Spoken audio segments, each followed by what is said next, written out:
વડોદરાના તરસાલી વિસ્તારમાં બે કાર વચ્ચે અકસ્માત સર્જાયો। મોતીનગર સોસાયટી સામે મોડી રાત્રે અકસ્માતની ઘટના બની। આગળ જઈ રહેલ કારમાં પાછળથી આવતા કાર ચાલકે ધડાકાભેર ટક્કર મારી અકસ્માત સર્જ્યો। પાછળથી આવતી કારના ચાલક પર નશાની હાલતમાં હોવાનો આક્ષેપ। અકસ્માત બાદ કારમાંથી વિદેશી દારૂની બોટલો મળી આવી। બિયરની ટીન પણ કારની અંદર જોવા મળી હોવાનું સામે આવ્યું છે। અકસ્માતમાં બંને વાહનોને નુકસાન પહોંચ્યું હોવાનું જાણવા મળ્યું।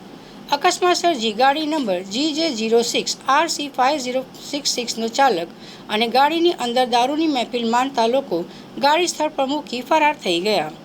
સ્થાનિક લોકોના ટોળા ઘટના સ્થળે એકત્રિત થયા હતા। સમગ્ર ઘટનાની જાણ મકરપુરા પોલીસને કરવામાં આવી। મકરપુરા પોલીસ સ્ટેશન દ્વારા ફરિયાદ નોંધી તપાસ શરૂ કરી દેવામાં આવી છે। પોલીસે અકસ્માત અને ગાડી નંબર GJ06 RC 5066માં મળી આવેલ દારૂ મામલે વધુ તપાસ હાથ ધરી છે। તરસાલી માર્કેટથી સુસેન જતો રોડ છે, મોતીનગર સોસાયટીની બહાર। ત્યાં આગળ બે ગાડી વચ્ચે એક્સિડન્ટ થયેલો છે। એમાં એક આગળની ગાડી જે હતી એ બાટી એકદમ બ્રેક મારેલી છે, એટલે પાછળથી ગાડીવાળાએ ઠોકી દીધેલી છે। અને પાછળ જે ગાડી હતી એની અંદર બિયરના ટીનને બધું પકડાયું છે। ડ્રિંક એન્ડ ડ્રાઈવ કર્યું? Drink and ડ્રાઈવનો